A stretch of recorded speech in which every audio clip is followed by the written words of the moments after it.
Welcome back to Beyond the Wrench. I am your host, Jay Goninen. I am really excited that David.Mortlock, who is the fixed ops director at Sheppard Auto Group, is able to join me today. David has a pretty cool background as one of the more progressive fixed ops directors in the nation. He has an extensive background in automotive and spent time on the education side as well. Today, we get to dive into his unique perspective on what we can do to make the industry more attractive to top talent, how we create career paths for technicians, and much more. David, thanks for being here today. Thank you, Jay. How is everything going in the greater Northwest? Good. It's been a tremendous summer, not a lot of fires, and we're on the verge of a new building. So it's a lot of excitement in the air where we're at. New building. Yeah, four brand new dealerships. So it's exciting and nervous all at the same time, So you've got your hands full a little bit right now. just a little bit. All right, well, let's learn a little bit about you. What got you into the automotive industry? Um, Man, high school had an ability to go to an auto shop program. Didn't realize it until my senior year of high school, and fell in love with it. Just loved cars. My parents thought it was a passing fancy and encouraged me to do the traditional college route. So I spent a couple years doing community college, and the whole time was buying cars, flipping cars, selling cars, working on cars. And after about 2 years, they said, "I don't think this is going away." And so trade school became an option. Really getting more specifically into cars. So that was the bug that bit. Did you have an automotive class in high school? So we did. I didn't realize it was a separate like skill center you could elect to go to that all the high schools fed into. I didn't know it was an option until my senior year. I was talking to some friends and they're like, "Yeah, I'm doing auto body. Yeah, I'm doing diesel." I'm like, "Where are you doing this at?" "I'm doing math, science, English, history, business." I didn't realize electives were supposed to be fun. So my senior year, I actually went to a auto body class and then was able to work on my own project. And so even though I had graduated, I took summer school to go through and finish a truck I was building. So it was a pretty good time, and it just fed into a lifelong career that it's been an amazing journey so far. That's really cool. So what was your first job out of tech school then? I actually moved to Portland, Oregon, and went to work at a street rod shop as a fabricator and mechanic, and kind of got to do a little bit of everything. And learned quickly that even the owner didn't make a lot of money, and that was important to me. So I jumped into the dealership life after that. How long did you stay doing that? That is one. I'm super jealous. I know the money probably wasn't all that great, but it's still a pretty cool skill to be able to learn and work on some cool stuff. I did it for a year full time. Did another year part time, kind of while I was balancing going a different career that was more mainstream dealership life. And then ended up just kind of fell in love with that culture. So even though it wasn't my day to day, it was every minute for about 10 years was spent around the custom car culture and kind of what was going on there. That is cool. I love that. I love that scene as well. I really have a lot of fun. You meet so many good people throughout that, and so many talented people. I think until you actually do the work, you don't know how talented those folks are. But man, there's some crazy talented people out there. Yeah, and they make it look easy. They One of the do. first guys I worked with started his own shop, and I thought, "Oh yeah, I could do that." And I started doing the work with him, and the little tips and tricks he knew and things. I'm like, "Wow, this is." He spent a lifetime developing this skill set to make it look easy. So it was always an admiration. Love getting to hang out with him and talk to him. So. So, what was your first gig on the dealership side then? What was that first role? I actually went to work at a Subaru dealership, and what's funny is I applied for a estimator position in the automotive world, and I met a GM that was pretty dynamic, and he actually hired me, got me to say yes, and had me sell cars for 6 weeks, and then had me go into service for 6 weeks, and kind of got to move around every aspect of the dealership, and he really let me fix something and do something and get good at it, and then jump into something else. And I appreciate it looking back. It was probably challenging for him. We talked, and he's like, "Man, every time you got good and you started making me money, you wanted to do something else." Um, but I got to do it all, and it was huge part of setting me up for where I'm at today, even though I didn't know it at the time. That's crazy. So that you got to come in and just kind of work in different departments throughout the dealership and kind of learn what you like at an early age. That's you don't see that every day. Yeah, So it was fun. Cool. So that leads to today, which in your fixed ops director role, walk us through a little bit of what your day to day looks like. Oh man, it's every day is I don't want to say it's different. Um, I get here early. I like an hour before anybody else gets here. Gives me a chance to wake up, kind of go over my emails, get some of the task items, the busy work items out of the way. A large part with what I'm doing now with a smaller organization is really drafting our policies, our procedures, how we're gonna, roll this out to everybody and how we're gonna standardize the process. It was always kind of like each service manager was doing their own thing, each parts person was doing their own thing, and there wasn't a lot of standardized policy. It was tribal knowledge, I guess. So a lot of my day is working with the teams to figure out what that tribal knowledge is, and then putting it to a committed process, and then making sure that it's being followed by all. Which sounds easy, and it sounds like, man, we should fly through this. But it's amazing how much I have to learn. Even having a decent experience and background in it, I really want to make it applicable to this organization and not just bring something in from another really phenomenal organization and say you're going to do it their way. It's like, no, I'm going to bring that experience and I'm going to mold it with what you guys have, and hopefully we get a hybrid and something that's better than either one on its own. And then there's the day to day. It's chaos. The door's open. Right now, I'm in the process of training a shop foreman to be a service manager. I've just promoted another person into a service manager role. So there's just a lot of mentorship that goes on with that, and figuring out their tendencies and how do I work with those tendencies and help them grow and teach them the pieces of the puzzle. Um, and pretty soon it's 5:30, 6:30 at night, and it's like, wow, what just happened to the first 12 hours of my day? Where did it end up at? So it's fun and exciting. At the end of it, there's always a day I close the office and I work on the business, not in the business, and progress forward. So it's fun. Have you always been a morning person? That was Oh, one thing that struck me was as we're recording this, it's 6:30 your time. I'm 2 hours ahead of you, every time I think I've talked to you has been early in the morning for you. Has that been something that came natural to you? no, I was the night owl, man. Stay up till 1, 2, 3 in the morning. Get up when I got up. This is a grind. It's something I've had to learn to do. I still don't like getting up. My alarm goes off at 4:30. It's like, man, I just want to stay cuddled up in bed. But I'm kind of a grump the first hour of my day. So I remember as when my wife and I were first married, she's like super chipper in the morning, and I was like, no talkie talkie. I need that quiet time before people get around me, so I can really be productive with them. So I think it's just something I've had to develop over the years. But yeah, I would rather sleep till 8:30 in the morning and roll out of bed and have my coffee at 9. So, what was it that drove you to start doing that? Because, and I love talking about habits because I think that is such an impactful piece to what successful people do with routine and habits. What drove you, or what continues to drive you to get up at 4:30 in the morning, Good question.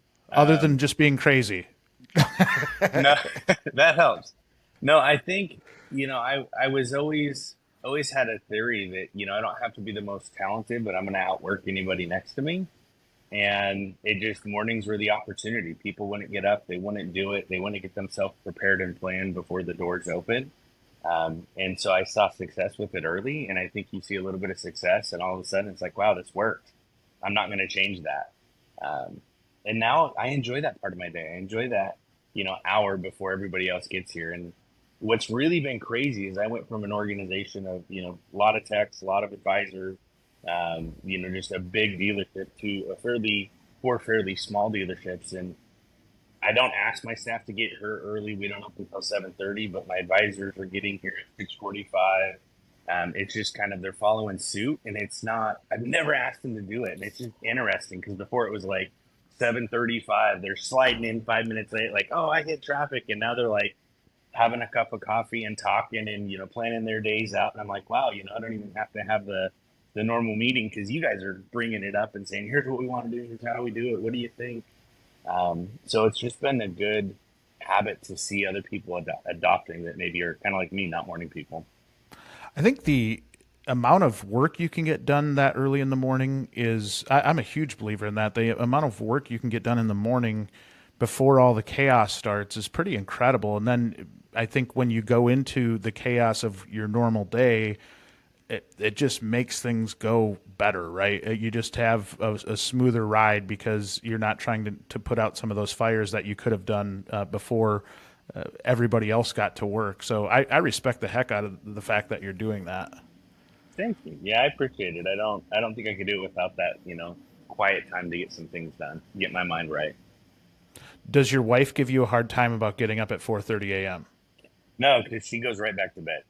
She gives me a hug and a kiss and rolls over and does her thing. So Oh, that's a good woman. That's really really cool. So let's talk about the industry as a whole. I know we've had you participate in some roundtables, and I always love the feedback that you have. And I said at the intro, unique perspective, because I do think you've got a unique perspective on a lot of this. And so as we're looking at this and we're talking about this, I'm interested to hear from you, maybe a very broad scope of the industry, and maybe that's where we start here, is just talking about the industry and some of the complications that we see as a whole.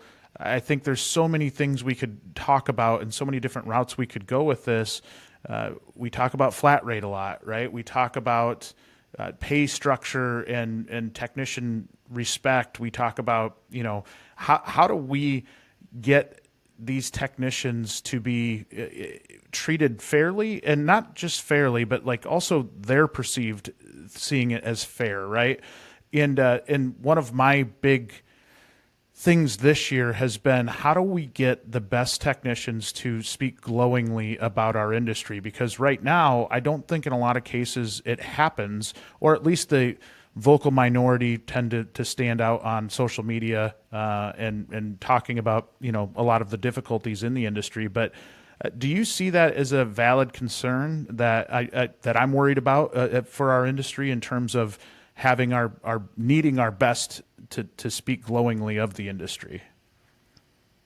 yeah, and I mean, even if it's, I mean, they always say focus on your top 10%, but I think you got to be cognizant of why are we in an industry shortage? It's not the income, it's not the workload. I mean, it's there, the demand's there. Something else is going on, and when you have a consistent thing that's been happening for years. I mean, it's not a new thing. I think it's something that we always just had more people joining than exiting the industry, so there wasn't a concern about it. Uh, it's hard, and it's not. There's no easy solution to it, because there's pros and cons with every aspect of pay that we look at.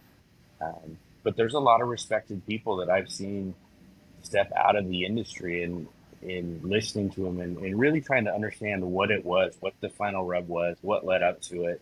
I think pay and pay structure, it's it, it's difficult, but it's definitely hurting our industry in some respects. And if a flat rate tech gets it, they can produce a phenomenal income. But that's not everybody. That's not the majority. That's that top 10%. What happens to the bottom 10? You hear about it, and then that 80% in the middle. Some of them, grit it, get through, but I think a lot of them silently exit, and that's what we experience now. And how do we adapt and change and provide opportunities, and grow as a business and grow as an industry, so that it's I don't want to say prestigious, but the work we put in and the training that technicians spend is commensurate with what they take home and put in their pocket, and how we treat them. Do you ever? But there's always going to be complainers. I mean, Yeah. I'd be remiss to say that I've never had a day where, my mental status is tough and fighting a lot of battles, and it's like, ah, I do admit something. So, Do you ever feel like there's more than just the pay thing? I think it's easy to point to pay and say that might be some of the reason why we have a shortage, but do you think it goes past that? oh, for sure. I mean, um, time commitment, how we treat people that have spent 30 years in industry. I'm amazed at some people that don't look at them as like kind of the golden goose, I guess. You know what I mean? They have so much knowledge. They have so much ability, and they've seen so much change and adapted to it. Yeah, it's more than pay. I think pay is the thing we always focus on, um, but I think it's the industry as a whole. You know, we have an opportunity to reinvent ourselves every day, and I think until lately we haven't been doing that. We've always defaulted to what's always worked, and now we have to grow, or I think it's going to get exponentially more difficult. I do think it's starting to shift a little bit, right? And when I say that, the respect for technicians, as it's become harder and harder to find technicians, it's almost, in some ways, I feel like backed the industry against the wall and kind of became pretty obvious that you need to treat your team really well. And if you're not doing that, you're probably just going to drive people away. And, you know, for so long, I think we looked at those texts as just hours, right? It wasn't necessarily the fact that they had a family, the fact that they wanted to be respected in their community. There's so many technicians that do such great things in their communities and do just, I don't know, that are just really great people. And for the longest time, I feel like it was just kind of go back and do your job and don't talk to customers, don't talk to management, just kind of be in the back and not do some of the other stuff that almost like, I don't want to say it's inhumane at some level, but it's almost more production worker factory type of viewpoint. And I think that's changed a lot in the last 5 years as it's become harder and harder to find technicians. I think there are a lot of shops now treating their people very, very well. There's still some shops that don't, right? There's still the ones that maybe aren't what I would consider a great employer, but it does feel like maybe it's shifting the right direction, and we're starting to look at this differently. There's a lot more people talking about it anyway. Just curious as to what you see every day in the industry. I would say there's been a pretty big shift, and it seems to be moving faster and faster from, kind of the dealership world with general managers and owners. Really looking at technicians different is, this is something that is a doctor level educated person, and we have to treat them as such, and we have to create an environment they can win in. One of the big positives, I think, is companies that don't just look at them as techs, but say, okay, these could be future leaders. These could be future people that aren't just flat rate hours, and invest in a program to, at every level, from detailers, technicians, advisors, give them tools to grow that leadership skill and really learn who they are, how they lead, how they react to their own things, and invest in the entire team so that they can find those bright spots, the people that are talented and want more. And I think that also helps encourage those that don't want more, that this is their career, they don't want to move beyond it, but they see that opportunity and they're like, man, this is where I want to be. Even if I do my one skill and my one trade and I become like an expert at it, I want to be around people that have come from the areas I've come from and are leading the show. And I'm seeing that more and more. I'm seeing a lot of, conversation just with top brass of like, how do we not try to just, pay more to our people, but keep our people? How do we, invest in them while they're here and not make them feel like they have to go somewhere else and look for a career elsewhere? And it happens, I think, faster and faster. The last 5 years, it seems like it's really snowballed. And that topic's what we're all trying to figure out. And it's fun, but it's also, difficult because there's no one size fits all. I think we all have to adapt and figure out what's important to our people and really try to push the envelope a little bit, not think we've found it.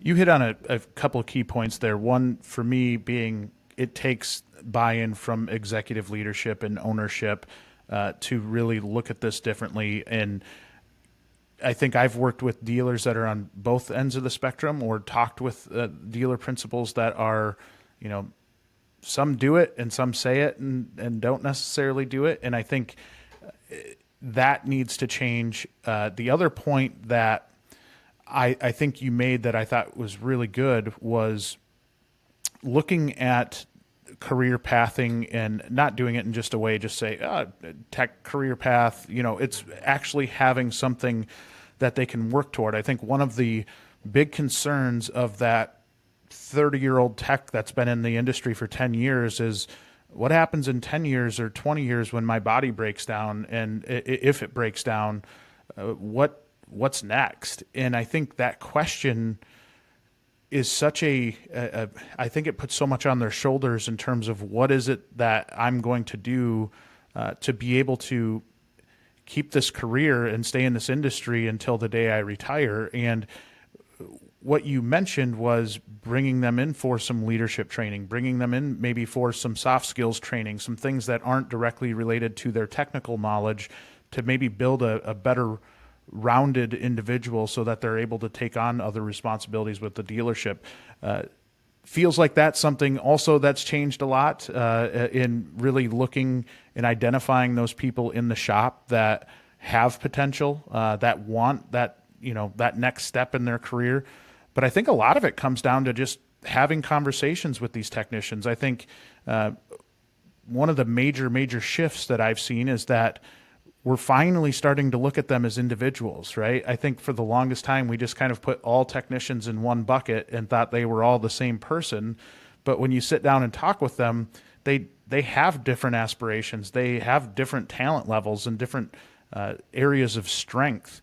And I think that individual side and being able to communicate with them as such is such a big deal when you're meeting with your team. Oh, for sure. And having a structure, I mean, kind of coming back to this idea of routines and getting up at a certain time and getting to work. You can't just talk it and think, oh, this is a good idea, but having a committed time, a committed structure of how do we have this conversation? How do we develop this relationship? And it sounds like I hate meetings. It's one of those things that it's like a necessary evil, but really setting up a time. And one of the biggest things that I've grown as a person is that like, okay, I might not know it all, but I can commit to this time, and there's somebody that's going to be a little bit better than me that's going to walk me through it. Now I get to be that better person, but making it important. I think flat rate techs, oh, I don't want to give up this half hour, this hour because I have to make my money. Guys that enjoy what they do, I don't want to give up an hour if it's not as fun. It's a meeting, but making sure you structure that time, because it's amazing what they learn about themselves. But as a manager, what we learn. Maybe this person is never going to be a shop foreman or is never going to want to be a manager of a department. Maybe they truly love figuring things out.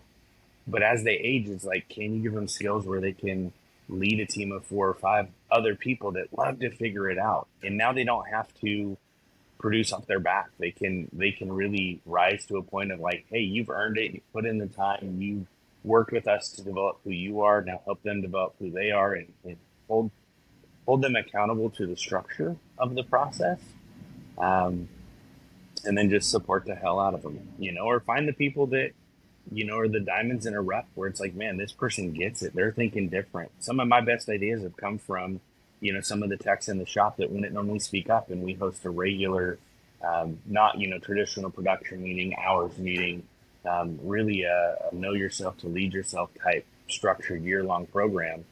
And they've helped me grow. And I realized, man, if they're helping me grow, who else are they helping grow? And why aren't we highlighting them and putting them in a spot where, they're growing?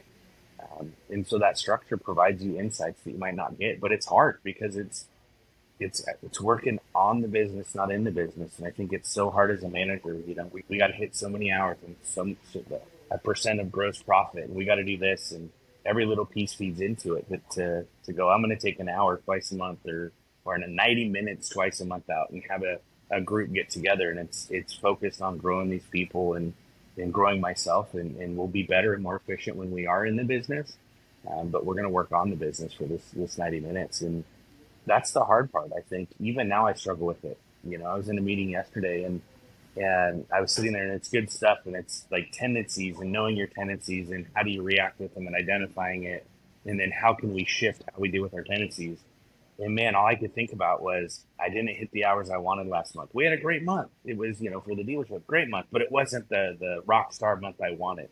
And that's where my brain was at. And it took probably 15, 20 minutes before my brain's like, hey, make this time count, because you're not going to get it everywhere you go.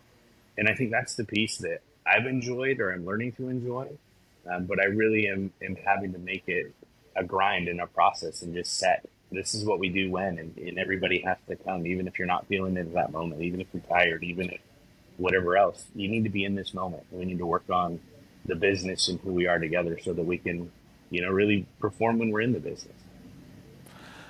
I think that's a big part of that communication too, right? I think that's where a lot of technicians get frustrated is maybe not feeling like they're a part of that conversation from a general business perspective and understanding the business at maybe a different level so that it gives them a little more understanding in a decision you might make or really kind of I don't know. You know me. I'm a big believer in transparency, and I think having those conversations, maybe showing more of the business and more of how the business operates, and giving them a better understanding, take some of that uncertainty away from a technician. And I think it's human nature to, if you're sitting in the back and not a part of those meetings, draw your own conclusions as to why a decision was made, or start to assume that it was made not in your best interest, but in the best interest of somebody else. And there's so much impact in having those meetings. And I'll talk to a lot of shops that they'll talk about, well, I walk the shop every day. I do the management by walking around.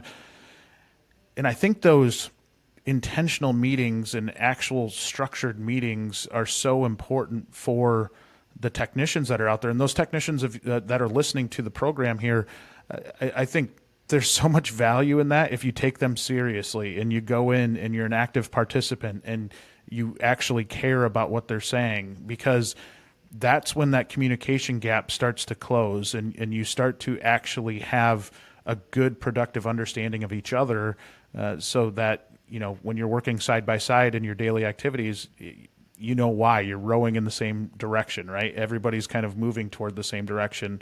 And without that communication, it doesn't feel like that truly ever gets connected. Yeah, I think, when you walk around and you manage by what you perceive as a manager for 10 minutes here and 10 minutes there in the shop, it's squeaky wheel's going to get the grease. And I think a lot of times it's that quiet person in the back that's got good solutions and good ideas, but they're just not in a spot where they feel like they can be heard. And so really listening and putting people in a place they're comfortable. We as a manager, this was the hardest thing for me, is we broke them down into pretty small working units, 4 or 5 groups of 4 or 5, so that it's not 40 people in a room. It's 4 or 5 people, and we focus on learning who each other is, and then you get to know the people, and it develops a sense of trust. And what's interesting is when they trust each other, they can bring conflict, if that makes sense. Like they can come in and say, hey, this isn't working, but it's not like squeaky wheel, I'm complaining. It's like, hey guys, this isn't working. And the next level was kind of like everybody, even if it's not necessarily, technician A's issue, it's like they're bringing in a lot of the solutions, and it's like, or they're looking at it different and saying, okay, hey, this is an issue. We all need to focus on it and identify what it is and talk about possible solutions. And it's getting in that circle of trust where those people that wouldn't normally speak out, they'd go home and they, vent to their best friend or their spouse or their whatever else. It's getting them comfortable enough where they can say, hey, this doesn't work for me. I don't feel like this is it, or this is, an issue. Even if they don't have a solution, they can just say, this doesn't work. And I think, my best ideas, as much as I'd love to say it to me, I've stolen everything I've done well from somebody else, be it a technician, be it a GM, be it you, WrenchWay, I think there's a lot with getting together with like-minded people and just throwing a bunch of ideas out there and just getting in a room where you can develop trust. Because I think that's missing. Even if you got all the other good pieces, the trust is missing, and it's hard to develop that walking through your shop for 10 minutes in the morning and 10 minutes in the afternoon, and attaboy when somebody gets really good hours versus, man, you put your head down and you didn't get good hours, but you ground through some really difficult stuff, and I'm proud of you. And, how do we make it better for you? And that's hard to do, just walking through in our busy day. I think that was I love what you just said there. Maybe that person that didn't hit their hours but worked their tail off, maybe got stuck in some miserable diagnostic job, or some job that just kicked their butt, which happens, and just kind of going through and knowing that that person's probably already beating themselves up pretty bad right now, and just saying, hey, I know that's tough, that's a grind, but I see that you were working your tail off, and it wasn't because of lack of effort. It was just because you got your butt kicked, and it happens. But I still appreciate the effort, and still appreciate you putting your heart into it. And when you said that there, I think there's so many times where that conversation goes the opposite way, and maybe a manager beats them up even more than they're already beating themselves up. And I don't know that that's productive, right? If you go out and kind of beat them up, you're not helping their confidence, especially with a young technician. There's so much expectation on a young technician, and if they just get their butt kicked on something, and you're going out and you're beating them up, you're not producing anything. You're not producing any confidence. You're not, you're not producing any trust. There's so many ways that conversation couldn't go wrong. So I absolutely love the fact that you pointed that out, because I think that is such a key point and something that so many leaders in our industry need to learn. I'm still learning it every day, man. I'd love to say I'm perfect. At the end of the month, I think production is a big focus for most dealer groups, most, even independent shops. You got to pay the bills. And it's one of the things, we've developed a sense of trust. I had a tech call me, and he built his first full building engine. It's not a long block or a short block. He had to assemble every component in the head, and the thing ran just beautifully. And I was like, man, it ran great. And that's about all I gave him. And he came up to me and he's like, it hurt my feelings that you didn't celebrate with me a little bit more. I was like, what do you mean? He's like, you knew this was the first one. I really wanted you to celebrate more. And it was like, I had to stop and pivot. I got so focused on the business that I forgot to celebrate that win with him. And I just apologized. And it was amazing how he trusted me that I wasn't going to yell at him or be upset for him to say that. And I just said, man, I'm so sorry. You're right. That was huge. Like, we found your calling. We found what you love and you're good at. And we should celebrate it. And so we did. We got cupcakes and, really made a big deal out of it for the next morning. And I said, I know it's a little too late, but I wanted to let you know I do hear you and move on. And, it's amazing even when you make a mistake, somebody can kind of let you know, hey, this hurt my feelings, or this was something I'm proud of. I'd like to celebrate it. It's like, man, let's do it. Don't wait. Don't say we're going to do it at the next meeting. Stop everything and find a way to own that, I guess. Mark your calendars for the week of September 18th. It's time for Technician local events to hit 10 select cities across the U.S., including Dallas-Fort Worth, Denver, Houston, Indianapolis, Madison, Milwaukee, Minneapolis, St. Paul, Philadelphia, Phoenix, and Portland. These virtual events are a great way to connect with your local auto and diesel community. All technicians, shop owners, managers, service advisors, instructors, and students are invited to participate by checking out the shop showcase featuring the top shops and dealerships to work for, completing the Voice of Technician survey to provide industry feedback, recognizing individuals who are making a positive impact on our industry.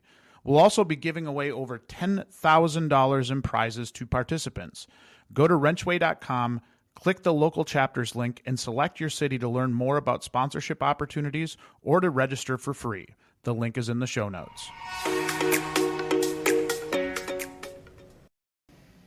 How do you manage the expectations that come along with your monthly P&L? In the car business, we live month to month, and there's so much pressure on that side. But then knowing that, if there is a shortage of talent, we need to develop talent. We need to maybe be more intentional about that side, but that could be viewed as an expense as well, right? Because if you're training and you are, doing, in my opinion, the right thing in being patient with a young person and growing them, that could have a negative impact on your P&L. And with the pressure that comes along with a P&L, it feels like there's almost some level of internal conflict within a fixed ops director of like, how do I do this where I'm managing the P&L every month, but I'm also trying to put together a good productive program where we're raising our own and we're training people adequately.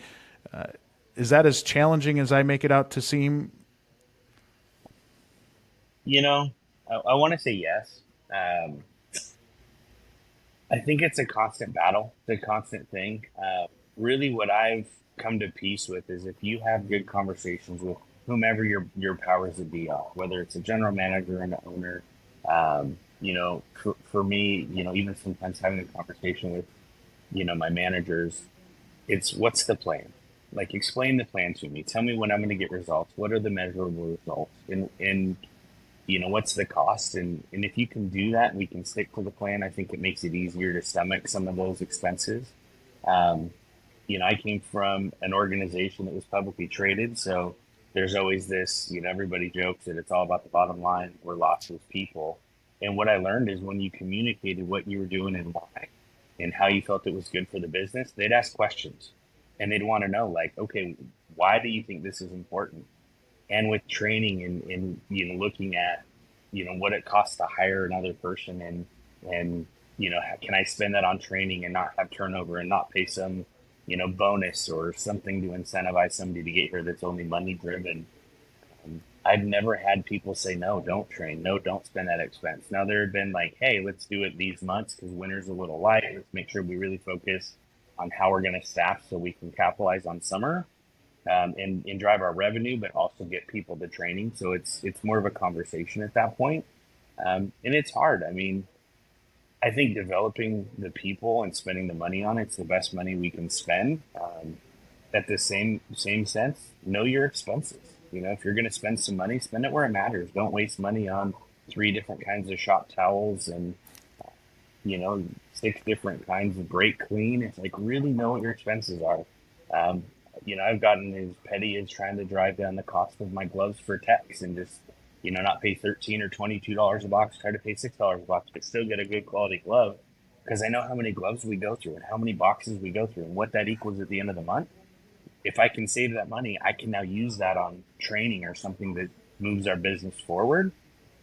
So really getting in as a manager and just diving into your expenses and knowing, am I spending the money where I should be spending it, or am I wasting money where I could save it? And that changes that conversation with the higher ups too. I think that that glove example is a great one because I feel like that's one area where you have to get input from the technician side. Because say you go to something as simple as a cheaper glove and the quality isn't there as much as it was with the more expensive glove, you're probably going to hear about it, right? You're going to Oh hear yeah. that maybe it's not what they're looking for. But if you're working together and you're on the same page, you can kind of say, okay, is it so bad a quality that we need to step it up another tier? Can we try some other gloves out? I think getting the buy-in from the technician team is so important on even something as small as that. Because as small as it looks as an expense, that's something they're using day in, day out. It impacts their comfort level. It impacts their ability to do their job at some level. It's a big deal, right? Oh, I made that mistake the first time, and I went from, I don't remember the brand, these really beautiful black gloves to a not so beautiful black glove when I was first, trying to figure this out. And oh man, they went through five boxes, so I spent the same amount of money because they were ripping and tearing them. What's crazy is like the suppliers. We figured out who do we do a lot of business with, and can we lean on them for better pricing? And they'll give you boxes of gloves. I got two cases. Like, hey, try these ones out. Try these ones out. See which one you like, because they knew if they could just get that piece of the business, there's other business we're going to do business with them on. And it actually ended up being our uniform supply company that found me the best deal on gloves. Not a normal part of their business, but because we did a lot of other stuff with them, they were the ones that brought me great quality at a good price point. I swear they were selling them at probably their cost almost. But the techs, them having bought in, oh, I made that mistake. Don't make that mistake. You need little things matter, and if you change that on them, man, that moves their cheese a lot, and it can be a huge disruptor. As simple as gloves. So, know your expenses, but at the same time, make sure everybody's in on that decision and moving forward before you just say, "Here's some crappy black gloves."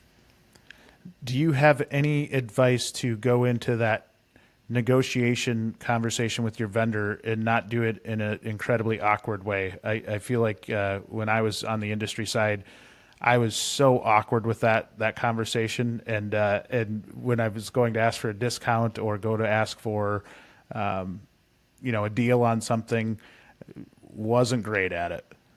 Um, For me, coming back to transparency and communication. Hey, I'm trying to save money. Got some things I wanna focus on. Is this something you can help me out with? Is there a volume I need to hit to make sense for you? Um, it's amazing. I've had vendors actually, the reps like, hey, these are the things we're really, really good at and we're super competitive at. Here's maybe somebody you want to look at. I'm not going to tell you exactly that you should look at them, but you might want to look over here if that's what you're trying to accomplish because they were an industry partner and not just like somebody I was trying to beat up.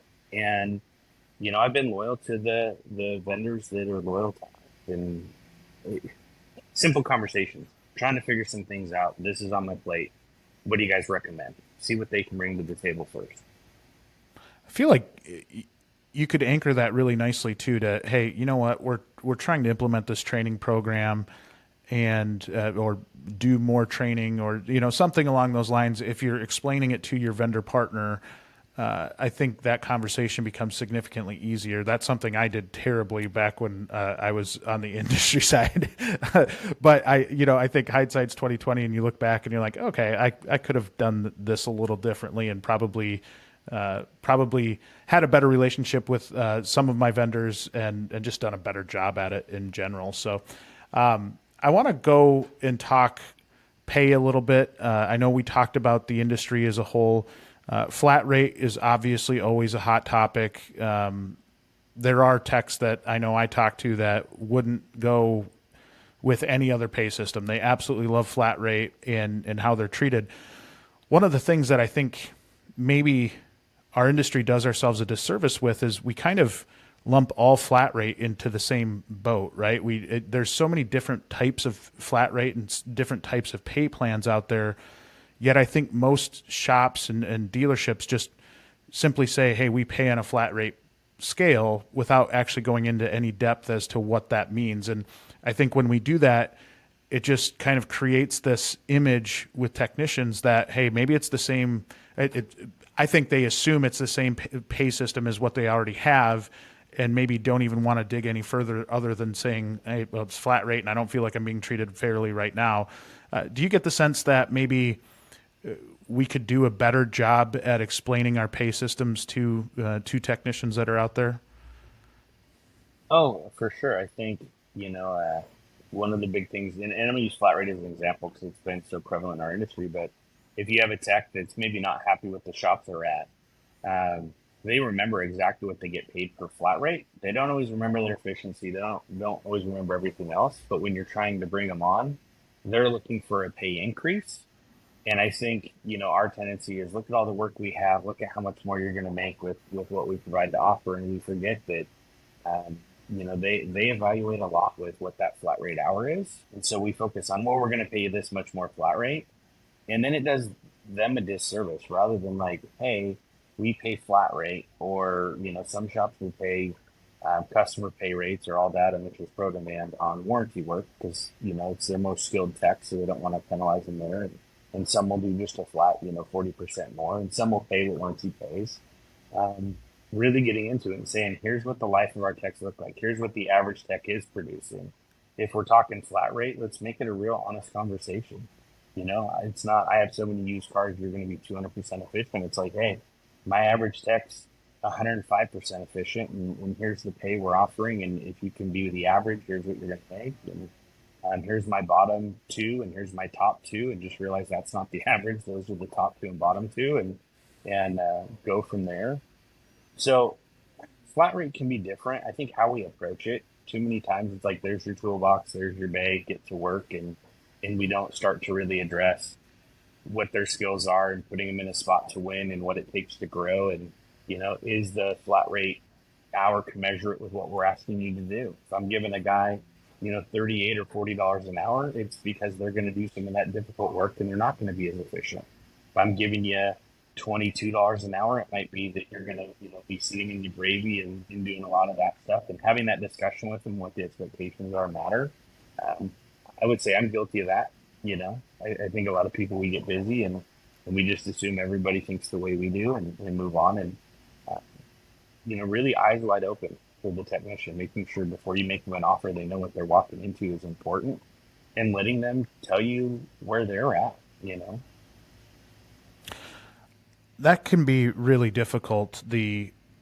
Especially for a shop that needs technicians desperately, to not try to overpromise what they are, right? And I think shops that do that do themselves a disservice. They do a technician a disservice if maybe they're overpromising what that technician is going to get. I like your approach to that and being able to just be fully transparent and talk about, average tech in our shop does this, top two, bottom two. I really like that approach because I think it's a real approach to that transparency. And, I'm a huge believer again in transparency, but from the standpoint of not just painting the picture that everything's always rosy, right? That everything's the best at our shop. I'd far more, and I think a lot of technicians would far more rather the approach that, this is where we struggle with. Bringing you on the team would help us get better here. We think we're really strong here. We don't think we're very strong here. And bringing you on the team would help us kind of shore that up.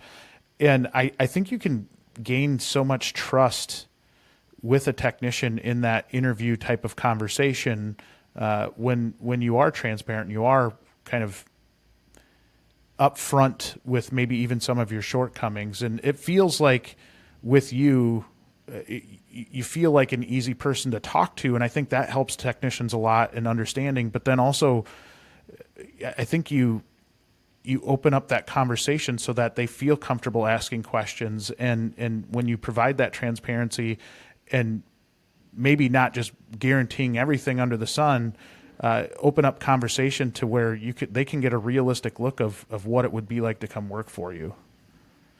Yeah, I try. And, one of the things I'm still trying to figure out is how do I step out of the room and put them with somebody that can give them a clear picture? Sometimes those, horror stories of people trying to talk people out of taking the job because they are, if they are flat rate, they don't want competition. But I really tried to, let technicians talk with advisors.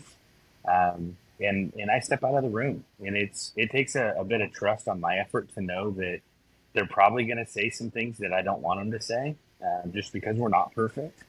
But at the end of it, if this person's really in, they're like, hey, I can see myself winning here. More times than not, we both win because they're coming in knowing what we are. And there's no 3 months later, like, oh my goodness, this isn't what I thought it was. But that's been the new venture is how do I get them time with somebody that could, be a little too transparent and just trust that if that's the case, it wasn't the right fit. And that's been kind of my new growth for the last several months is just trusting that we got a good team. And if I let them talk one-on-one and give them that ability that they can get even a greater sense of what it is, not through my rosy glasses or my, 15 minutes, but like, hey, here's somebody doing their work on the front line and they're going to be real honest with the challenges they work with. And it's been good, but it's tough. I had a master tech I interviewed, and at the end of it, he's like, I don't think it's a good fit. That's the last thing I wanted to hear. This is the guy I was banking on getting, it's like, oh my goodness. And to go to an owner and they're like, how'd it go? And I'm like, oh, we weren't a good fit. That Not great.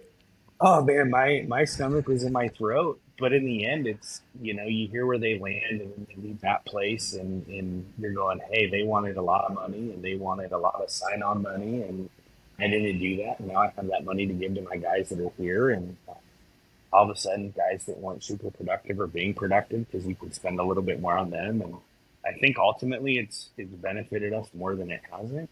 But it's hard. That is the hardest part of this endeavor is being as transparent as possible because you're going to lose people when you need them. Technicians, are you looking for a new job? Even if you're just casually looking, you need to check out Reverse Job Posts. Reverse Job Posts flip the traditional job board around. You fill out a short questionnaire and let shops reach out to you with questions or job opportunities. No resume needed. The best part is all of your contact information remains anonymous until you're ready to share it. It's a great way to explore new job opportunities, and it's completely free. To create a reverse job post, simply download the free WrenchWay mobile app or visit WrenchWay.com and click on the reverse job post link.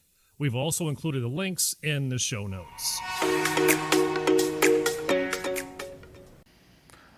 One of the, I think, hugely important relationships in a dealership is the technician service advisor relationship. And you had mentioned that you have maybe that potential tech go out and talk to the service advisors. Almost a rhetorical question, but I also am curious to understand how you view this. How important is a service advisor to that technician? Oh man, they're two halves of a coin.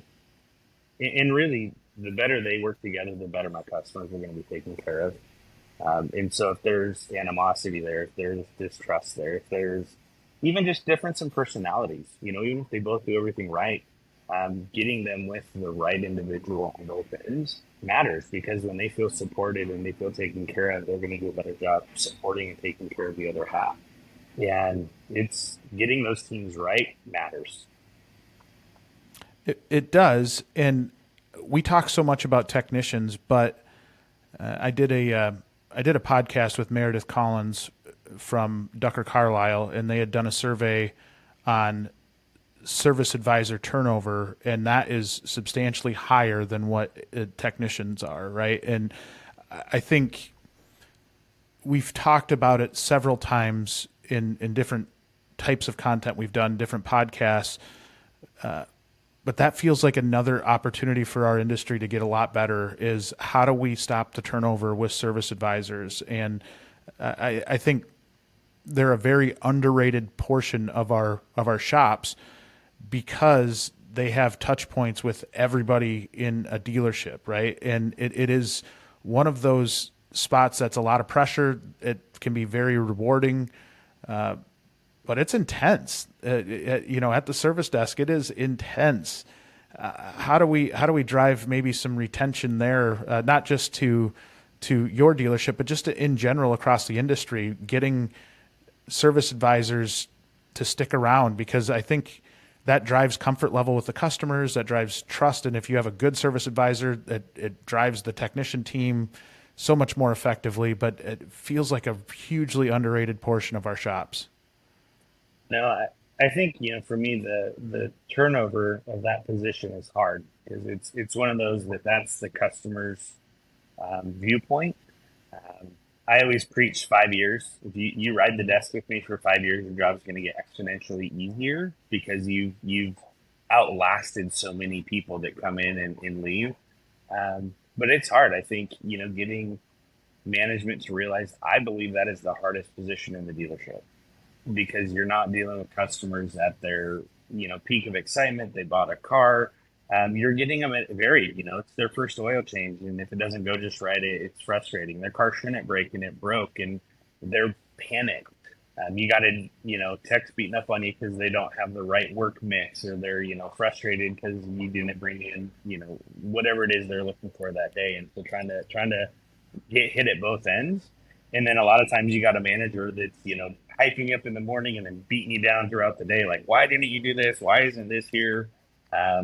I think big thing is training, though. Too many times you bring somebody in and you're like, there's your keyboard. There's the person next to you. They're going to teach you how to do it and go. And the big, again, it comes down to those habits of like, how do we commit time? I had one advisor and thought, man, this person's it, and put him in the seat, and realized that even with industry experience, they're still pretty green. They didn't really understand parts of the job. And it was like, hey, from 7 to 7:30 every morning, you and I are going to sit. We're going to role play. I have some videos and some training stuff that I've just used throughout my career. And it was amazing how just going through that, they'd ask questions, and it was just that one-on-one time. And all of a sudden, it's like they feel more comfortable. They're like, hey, I was actually looking for a different job, and now I'm fully into this. So it's not just sticking them at a keyboard and, the ones that survive do great. It's okay, let's spend some time. Let's invest in you just like we would the technician side. And that's the hard part. I think there's a lot of the manufacturer provide tech training. There's a lot of trade schools. There's a lot of, outside support as far as getting people the technical skills. But the advisor side, there's consultants and there's people that do it, but there's no great roadmap to making a great advisor. It really is the hands-on and um, teaching them the business, letting them see more than just what they do, I think matters too. Letting them see the expenses, letting them see how, we generate, the numbers, like where those come from and how they impact it and their actions impact it. And uh, then take care of them. I mean, some of my advisors, it's not money, it's time. They don't want to work bell to bell. They don't want to work 6 days a week. So, can we get creative? Hey, do you want to work 4 bells? Do you want to work, do you want to hit certain CSI metrics and you earn extra time off? And then make sure you're staffed where you can give them the time off. The advisors are crucial. And I mean, having them sit in those seats for 5 years and develop from like a express advisor through maybe a drive lane manager, and really figure out who's where somebody's at and where they want to be and how you can support them. And that gives them a little bit more buy-in. But 5 years is my magic number. I get an advisor, we work together for 5 years. Their job gets a whole lot easier at that 5 year mark. It just seems like then they don't necessarily want to be a manager because they get good time off. They can leave work at work. They have their customer base. It becomes really fun then. I think career pathing there is important too, right? And being able to, same thing that we talked about with the technicians, being able to talk to them as individuals, understanding what their aspirations are, and kind of painting that path for them. I like that you have that 5 year kind of outline. I think it buys patience for both sides a little bit of like, hey, if you can stick with me for 5 years, this is going to be a really, really good job for you for a long time. When you look at maybe a typical service advisor, what aspirations past that do they have, do you think? And I know that's a loaded question because it's a super vague question, but when you look at maybe a potential career path for a service advisor, what routes can they take? I think the obvious one that everybody says is, oh, I want to be a manager. I want to be the service manager. What's amazing is getting people opportunities to deal with that, on the front line, getting them freed up where they can deal with some of the service manager responsibilities. People quickly realize that's not for me. I think at the end of it, the overwhelming sense that I get from a lot of advisors is they get tired. They don't want to be necessarily customer facing anymore. I think it wears down on them and that gets hard. And unless you get a lot of energy from engagement with people, it's even harder for those that are in a role that's highly customer facing, yet it takes energy for them to do that every day. But things I've seen, and this goes back to the first general manager I ever worked for. I had a phenomenal advisor, but he just was getting tired. And, we put him in finance. We cross-trained him. He became a phenomenal finance manager. Like on the sales side, everybody's excited. He knew the cars in and out. He could really explain what the process was going to be for your first visit, what it's going to look like 4 or 5 years down the road. So looking, I don't want to say jumping the bridge, but I think between the variable and the fixed side of our business, there's always been this like imaginary wall that you don't cross. And I had a GM that it's like, hey, you're going to be an advisor, go sell cars for 6 weeks for me so you can see what that's like. You want to go sell cars, go write express service for 6 weeks so you can see what that's like. And looking at an advisor, they can go on and they could jump into the sales side. They generally have pretty good customer support. They got a pretty good process. They understand how it's going to flow. Getting them on the sales side is opportunities. Warranty sounds funny, but teaching them the warranty piece, they might be somebody that just excels at that. Getting them engaged on those ends. Of course, service manager, lane manager, BDC development. How do you develop people to set the right appointments and shop load? And even with all the tools we have, it can still be, there's a personal touch to it. So how can they go over and run that?